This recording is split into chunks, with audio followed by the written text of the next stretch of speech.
Questions 11 through 20 on the 2014 Grade 12 AMC 12B. A list of 11 positive integers has a mean of 10 and a median of 9 and a unique mode of 8. What is the largest possible value of an integer in the list? So we have 11 numbers, and we are told that the median is 9, so that middle number will, of course, be 9. And then we have to fiddle around with this to see what I can make the largest number, and I'll denote that as x. Well, the mode is 8, so this is going to be 8. At least 2 of them have to be 8.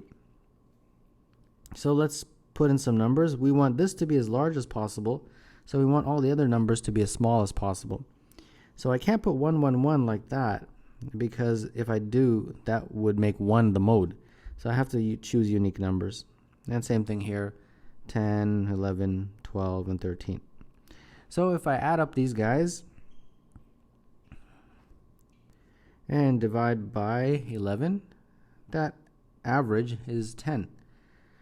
So this is 77 plus x is 110, and therefore x is 33, which is one of the answer choices. But we want the largest possible, so my question is, can we get 35?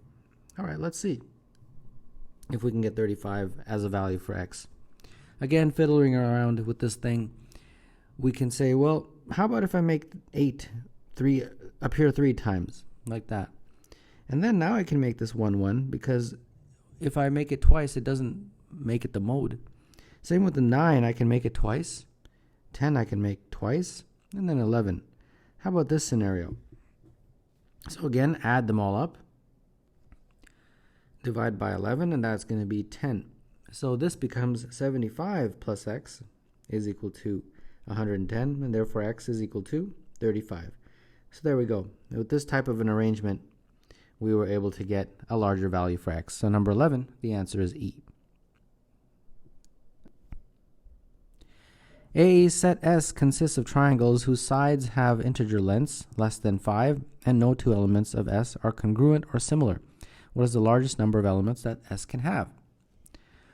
Well, we have, let's say, 3 sides A, B, C, and let's put them in order like this.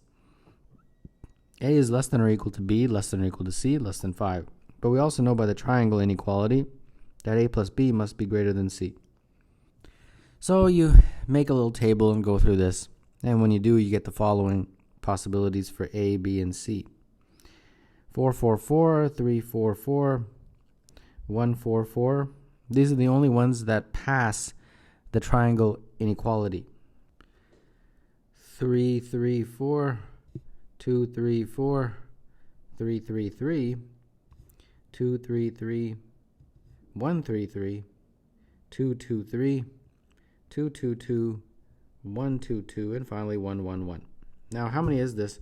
1, 2, 3, 4, 5, 6, 7, 8, 9, 10, 11, 12, 13. Well, 13 is not even one of the answer choices, so obviously that means that some of these are either congruent or similar. Well, these ones, the ones where all the sides are the same, are equilateral. So 4, 4, 4, 3, 3, 3, 2, 2, 2, and 1, 1, 1 are all similar. So those can only be counted once. And then there's a few more that are similar. 4, 4, 2 is similar to 2, 2, 1. It's just half of that. So that's only going to be counted once. The other ones you can count because none of the remaining ones are congruent or similar. So we have this one, 1, 2, 3, 4, 5, 6, 7, 8, 9. So number 12, the answer is B. Real numbers A and B are chosen with 1 less than A less than B such that no triangle with positive area has side lengths 1AB or 1 over B, 1 over A, and 1. What is the smallest possible value of B? If there is no triangle with these sides, what that basically means is that those sides fail the triangle inequality. They fail triangle inequality. So what is a triangle inequality? If 3 sides are A, B, and C, A plus B has to be greater than C. All right? So they would fail if this is not true. So for example, if you look at those 3, if 1 plus A, say, was equal to B, it would fail, and no such triangle could be made. Similarly, if 1 over b plus 1 over a is equal to 1, then it fails this triangle inequality, and no such triangle could be made. So we have two equations, two variables. Let's solve for b. So from the first one, I guess we can say that 1 over a is equal to 1 minus 1 over b. Get a common denominator, b and b, and 1 over a is b minus 1 over b. Flip it, and you get a is equal to b over b minus 1. Substitute that back into here. 1 plus b over b minus 1 is equal to b. And now we have one equation with just one variable.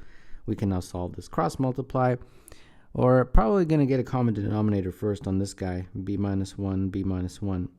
So b minus 1 plus b over b minus 1 is equal to b. So we have 2b minus 1, and now we can cross multiply b squared minus b. Put everything on one side, b squared minus 3b plus 1 is equal to 0. Now we can easily use a quadratic. B will be equal to minus 3 plus or minus the square root of minus 3 squared minus 4 AC all over 2a. So this is 3 plus or minus, so 9 minus 4 is root 5 over 2. And since we want a value for b, obviously it's going to be one of these two, and of those two, the only one listed is c. So I guess that's the answer. 13 is c. A rectangular box has a total surface area of 94 square inches. The sum of the lengths of all of its edges is 48. And what is the sum of the lengths in inches of all of its interior diagonals? Let's draw a box. And the diagonals that they're speaking of are something like this, from one end to another. So that's one, here's another one like that. And interestingly, all the diagonals will have the same length. So what they're really asking for is the sum of the diagonals. If the diagonal is equal to d, what they're really saying is find 4 times d, right? So let's label this. We'll call this height, length, width, and so on, right? Height, length, width, all the way around. So let's first just look at the numbers they've given us in the question. So surface area they're saying is 94, and the surface area in this diagram would basically be 2 times LW plus 2 times HL plus 2 times WH. And then they tell me that the sum of all the lengths of its edges is 48. So that basically means that 48 is equal to 4 times H plus L plus W, since each of those appears 4 times. So H plus L plus W is 12. All right, so what are we trying to figure out? Well, 4D. Well, what is D, first of all? This red line that goes from here to here is D. It goes from this vertice to that vertice. Okay, well, I can figure that out using Pythagoras. Let's first draw that line, and then D squared basically would be equal to H squared plus this squared. Now that squared, I don't know what it is. I'll just call it small d. Okay? But small d, if I want to write it up here, is really just L squared plus W squared, using Pythagoras once again. So big D squared is equal to H squared plus L squared plus W squared. So if I can figure out the value of this expression, I can figure out what is d. I would just have to take the square root of it. And then, of course, at the end, I would just multiply by 4. Okay, so we are trying to find the value of this guy. Well, how do we do that? We'll do a little bit of algebra. We know that H plus L plus W, when you square it, it's going to give us a lot of terms that we need. And I'll just do it, I'll just multiply it all out for you. It's H squared plus 2HL plus 2HW plus 2L, just L squared plus 2LW plus W squared. Okay, well, let's regroup this a little bit. We've got our H squared plus L squared plus W squared.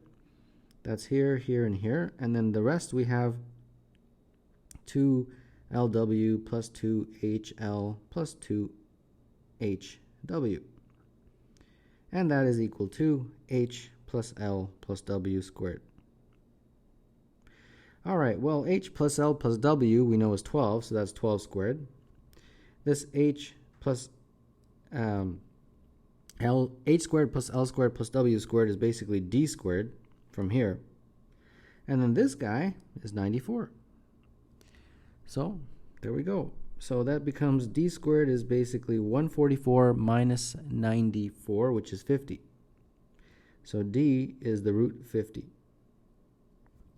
So 4D is 4 times root 50.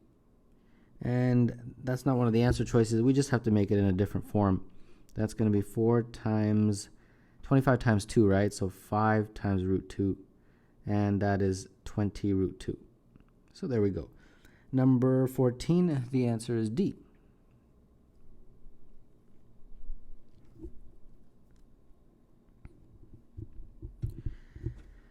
When p equals the sum from k equals 1 to 6 of k ln k, the number e to the power of p is an integer. What is the largest power of 2 that is a factor of e to the p?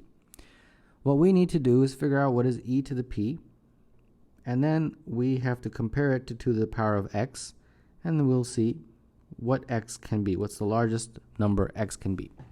So let's do the summation. P is equal to the sum of k going from 1 to 6 of k ln k. So P will be 1 ln 1 plus 2 ln 2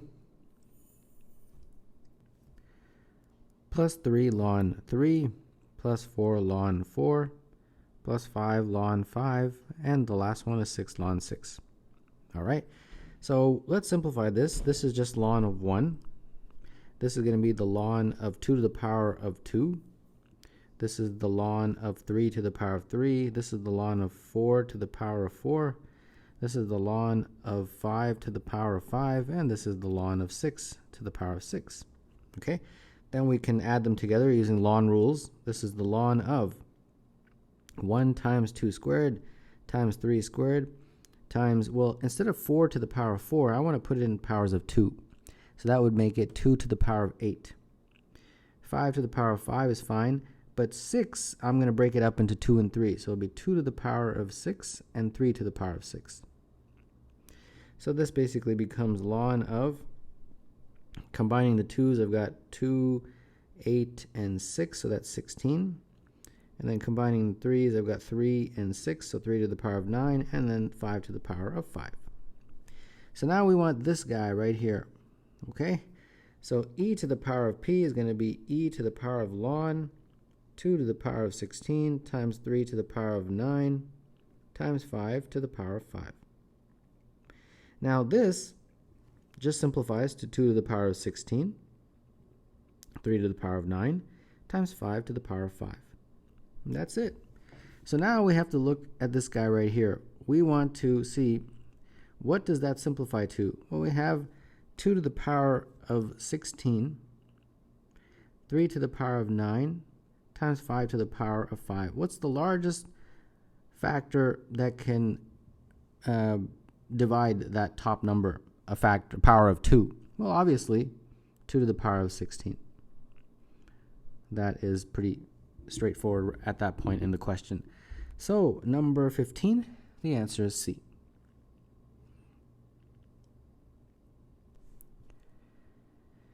Let P be the cubic polynomial with P at 0 is K, P at 1 is 2K, P at negative 1 is 3K. What is the value of P at 2 plus P at negative 2? Our polynomial will be something like this. It will be a to the power, a times x to the power 3 plus b times x squared plus cx plus d, because it's a cubic polynomial. And then let's use the information they give us to see what we get. P at 0, if we substitute 0 for x, will just be d. And they're telling me that is equal to k. So k is equal to d. P at 1, well, that's going to be A plus B plus C plus D, but D is K, and they tell me that P at 1 is 2K. So A plus B plus C plus K. And that means that A plus B plus C is basically equal to K. Okay? And then the last one they give me is P to the negative 1. Well, substituting negative 1 for X, we get negative A plus B minus C plus D, which is K, and that's equal to 3K. So minus A plus B minus C plus K, and then this becomes 2K is equal to minus A plus B minus C. All right, so we've got some relationships here, and this one's pretty straightforward. This one I'll call 1, this one I'll call 2. So at this point, what I'm going to do is I'm going to add 1 and 2, those two equations. And when I do that, I get 3K on that side. And on this side, I get the A's canceled, C's canceled, 2B. So B is basically 3K over 2. All right. So now that we have all those established, let's start figuring out what is this. P at 2 plus P at negative 2. P at 2, if I substitute it into here, this is P at X basically. It's going to be 8A plus 4B plus 2C plus D, but D is K. And then plus P at negative 2, so that's going to be negative 8A plus minus, plus 4B, and then minus 2C plus K. All right, so these two guys cancel, and so do these two guys. So all we are left with is just 8B plus 2K. Well, B is this guy right here, 3K over 2. So 8 times 3K over 2 plus 2K. So that is 12K plus K, and that is 14K. So number 16, the answer is E. Let P be the parabola with equation y equals x squared, and Q is 20, 14. There are real numbers R and S such that the line through Q with slope M does not intersect P if and only if M is between R and S. What is R plus S? Let's draw a basic diagram just to illustrate what they are referring to in this question. So first and foremost, you got this y is equal to x squared, and as we know, it's something like that, right? Y is equal to x squared. And then they're saying there's some line that goes through Q, which is 2014. So let's just say 2014 is somewhere here. And we've got some line that goes through there. And we want it to be in such a way so that it does not ever intersect that parabola. Okay?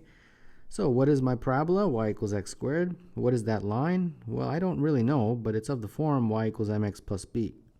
I know one point on it, so let's substitute in that point. I know one point is 2014.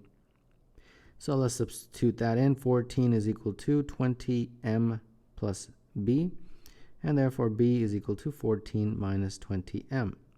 So that equation is basically y is equal to mx plus 14 minus 20m. All right, this is what we have to work with. Now, if this parabola and this line, I should say, do not intersect, then when we set them equal to each other, y is equal to x squared and y is equal to mx plus 14 minus 20m, this has no solutions. That's what it means if two things do not intersect. If there's no solutions, that means that the discriminant is less than 0. So let's put this in quadratic form and let's see what that discriminant is. So it would be, put everything on one side, x squared minus mx plus 20m minus 14 is 0. And from this, the discriminant of that equation has got to be less than 0. All right. So what is the discriminant? B squared minus 4ac would be minus m squared minus 4a times 20m minus 14. And this has got to be less than 0. So m squared minus 80m plus 56 has got to be less than 0. Okay. Well, looks like we have yet another quadratic. We got to figure out what is m. Okay, no problem. M is going to be minus b plus or minus the square root of b squared. So minus 80 squared minus 4ac all over 2a. And that gives me, if I simplify this, 80 plus or minus, whatever that is, it doesn't really matter. 6176, I think, when you do all the math, all over 2. So that means that m is in between 80 plus 6176 over 2, and the other guy, which is 80 minus 6176 over 2. So going back to the original question, they're basically saying that those two numbers are represented by r and s, and they want you to find r plus s. So they want you to find this plus that. When you add those two, the radicals actually disappear. So r plus s basically becomes 80 plus 80 over 2, and that is, of course, 80. So there we go, number 17. The answer is E.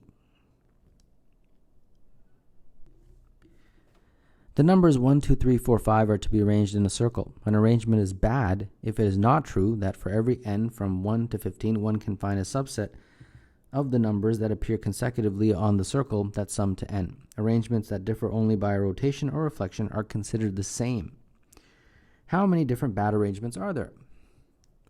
Let's explain what this question is referring to. You got a circle, and you got some numbers around it that range from 1 to 5. And you have to somehow add numbers that are on this circle to get any number from 1 to 15. If you can create an arrangement that does not add up to every number from 1 to 15, that specific arrangement is considered bad. So let's talk about this. Can we get some sort of an arrangement that adds up to 1? Well, you can always do that just by circling 1. Okay, so 1's always going to be taken care of. Similarly, 2, 3, 4, and 5 are always going to be taken care of. No matter what the arrangement is, you can always select a 1, a 2, a 3, a 4, or a 5. Let's go to the other end of the spectrum. No matter what the arrangement is, if you add up all of the numbers, which is perfectly legitimate since they are appearing consecutively, it would total 15. If you add up all the numbers except 1, so for example, these consecutive ones, it will equal 14. Similarly, if you add up all the numbers except 2, it will be 13. If you add up all the numbers except 3, which would be basically these guys, it would equal 12. If you add up all the numbers except 4, it'll be 11. And if you add up all the numbers except the 5, it will give you a sum of 10. So all of those numbers are going to be possible no matter what the arrangement is. So we really only need to figure out what are the arrangements that produce a situation where you can't get a 6, a 7, 8, or a 9. Okay, so let's see. This is going to take a little bit of trial and error. So here we go.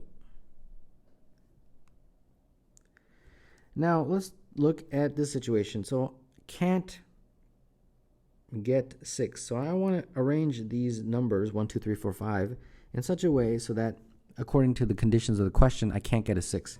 And after some fiddling around, you get 5, 2, 1, 4, and 3. That arrangement, you'll see, there's no way for you to get a 6 by adding 1 or more consecutive integers. Okay, so that's great. How about same story, but this time I don't want a 7. Can I do that? Again, after some fiddling around, you get 5, 1, 3, 2, 4 as an arrangement that no matter what you try, you will never be able to get a 7. Okay, let's keep going. Can't get an 8. Well, that one is 5, 1, 3, 2, 4. And finally, can't get a 9. That is 5, 2, 1, 4, 3. Okay, so you think, okay, there's 4 of them, but be careful, because if it is a rotation or reflection, it's considered the same. So how many of these are actually unique? Well, this first one is 5, 2, 1, 3, 4. 5, 2, 1, 3, 4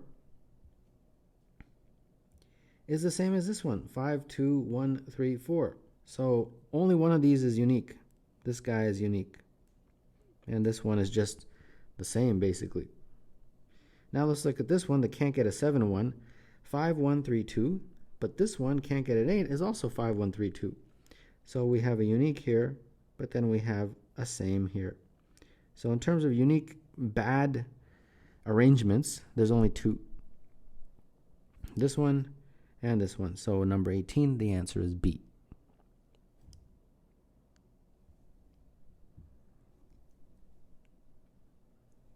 The radius of the bottom base of the truncated cone to the radius of the top base of the truncated cone. Here is a diagram. We'll try to keep this as simple as possible. So let's label a few things. This will be my radius of that top part, and this is the radius of the bottom part, so big R. And then the radius of the sphere I will just call S. So from here to here is S, and similarly from here to here is also S. Now, the height of that top part I will call small h, and then of course the height of the big part will be big H. So we'll just label a big H right here, big H. And I think that should be it for our labeling for now. So now, very quickly, we can do a few relationships on the side here. Using similar triangles, H over R, this H over this R, is the same as this over that. And that would basically be the equivalent of writing 2S over R minus R, big R minus small r.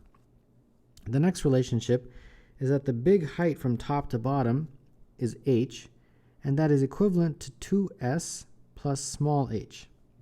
Okay? And then the next relationship we get using Pythagoras. And the Pythagorean theorem is going to be used on this triangle right here. But before I do that, I have to explain one thing. And that is that if I draw a tangent point from the center to that point, which is where that sphere touches the cone, that, of course, is going to give us a very helpful clue that the distance from here to here is the same as the distance from here to here. And the reason is because when you take a point and from that point draw tangents to two parts of the circle, those lines will be equivalent in length. So if that's R there, this has got to be R also from here to here. And in a very similar way, since you're taking a point from here and drawing tangents to the circle there and there, those two are going to be equal. So if this is R from here to here, this is going to be R as well from there to there, small r. Okay, so that helps us, and now we can proceed with Pythagoras on that triangle. So when we do, we get 2s squared plus r minus r squared is equal to the hypotenuse, which is r plus r squared, like that. So let's simplify. This is going to be 4s squared plus r squared minus 2rr plus r squared. This is going to be r squared plus 2rr plus 2r squared. A lot of stuff cancels here. And then the only thing we're left with is 4rr, and the 4's cancel, and giving us just s squared equals rr, and then s is going to be the square root of big R times small r. So those are some very important relationships that we are going to use in this question. All right, now let's proceed with the question based on what they told me in the STEM, which is that when you take the area of that truncated part, which is just this part here, right there, it's equal to twice the volume of the cone. So that truncated part is 1/3 pi big R squared times big H minus the top part there. I've got to subtract that. So that's going to be 1/3 pi small r squared H. And that is equal to 2 times the volume of the sphere, which is 2 times 4/3 pi s to the power of 3. All right, that's standard application of the formulas. A lot of stuff cancels here. The pi's cancel, the 1/3s cancel, and all you're left with is r squared h minus r squared h, small version, and then 8s to the power of 3. Okay? And now at this point, we have to start substituting these guys here. And then eventually we're going to substitute in that one. So the first thing is for this h right here. We've got to get rid of that. So r squared, h is 2s plus small h right there. And then minus r squared, but the small h, I'm going to put in this part here. So that is 2sr over r minus r. And that's all equal to 8s cubed. Okay, so far so good, right? Now we've got to simplify this, meaning we have to once again put in this value for h. So that becomes r squared 2s plus h, which is 2s times r over r minus r, like that. And we have minus r squared, all of that. And then we put this under a common denominator, and when you do, you basically get that this is going to be r squared times 2s times r minus r plus 2sr all over r minus r. And then the other one, we can just multiply it out, and that's going to give us 2sr cubed over r minus r is all equal to 8s to the power of 3. Okay, so now when we multiply this out, we get r squared 2sr minus 2s small r plus 2s small r over r minus r. And the rest is the same. Well, a couple things cancel here. These two guys, that's good. So now all we are left with is 2sr cubed minus 2s small r cubed all over r minus r is equal to 8s cubed. So making some pretty good progress here. We can cancel out quite a few things now. We can cancel a 2 from both sides, and we can cancel an s from both sides. So on the other side, we just left with 4s squared, like that. And then this leaves us with just big R to the power of 3 minus r to the power of 3 all over r minus r. So now this is all we are left with, this guy right here. Now the top factors, so we have big R minus r times r squared plus big R plus r squared all over big R minus r, and that is 4s squared. So that cancels with that, and all we're left with is just r squared plus rr plus r squared is equal to 4s squared. Okay, great. And finally, we get to use this right here. That's why I kept it in the screen. So we can put in r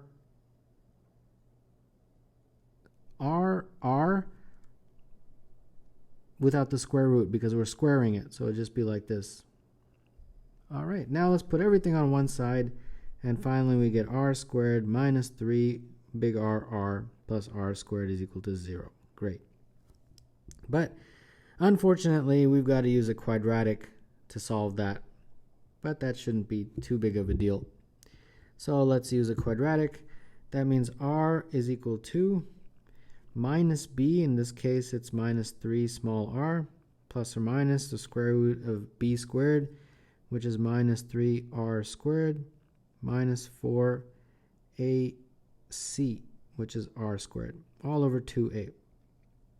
Well, that means this is going to be 3r plus or minus 9r squared minus 4r squared under the square root sign over 2.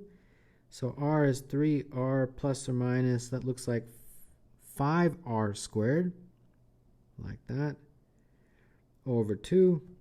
So that means that r is going to be 3r, and I'm going to use the positive one because obviously r represents a radius, so I don't want negative answers. So this is going to be root 5r over 2. Factor out an r, and that's going to give me 3 plus root 5 over 2, like that. And then finally, we get our ratio by just putting the small r in the denominator, and on this side we get 3 plus root 5 over 2. And this is what they were asking for. So 3 plus root 5 over 2 is the answer, and that means number 23, the correct choice is E. For how many positive integers x is the log of x minus 40 to the base 10 plus the log of 60 minus x to the base 10 less than 2? Well, before we try to simplify anything, let's look at these individually. And this is only going to be valid if x minus 40 is greater than 0, because this has to be greater than 0. That's a basic log rule. You can't take the log of 0 or a negative number. So that means x has got to be greater than 40. In a very similar way, if you look at the other guy, 60 minus x to the base 10, in that, 60 minus x has to be greater than 0. So 60 is greater than x. So immediately combining, we have x is greater than 40 or less than 60. And that means there's approximately, well, not approximately, exactly 19 numbers, right? And those 19 numbers would be 41, 42, ... all the way until 59, 58, 59, like that. Okay, well, 19 is one of the answers, but let's hold off on choosing that. Let's now look at the full, because we obviously have to take this into consideration, the fact that the sum is less than 2. Okay, so we've got the log of this plus the log of that. Using log rules, we can just combine them. So it would be 10x minus 40 times 60 minus x. And that is less than 2. So that means, again, using log rules, that 10 to the power of 2 is greater than or equal to x minus 40 times x, 60 minus x. So let's put everything on one side. Let's figure this out. So this is going to be, let's see here, 60x minus x squared minus 40 times 60 plus 40x. And that is going to be less than 100. So put everything on one side, and when you do, you get x squared minus 100x plus 2500 is greater than 0. And this factors very nicely. It factors to x, 50, 50, negative, negative. So that means when x is equal to 50, this is not valid. This side will become 0, and 0 is obviously not greater than 0. 0 is equal to 0. So x cannot equal 50 for this to be valid. So of these 19, the only one I cannot use is 50. So I had 19, but I've got to subtract 1, and that being namely the 50. So the number of solutions for x is actually 18, because I can't use that 50. So number 20, the answer is B.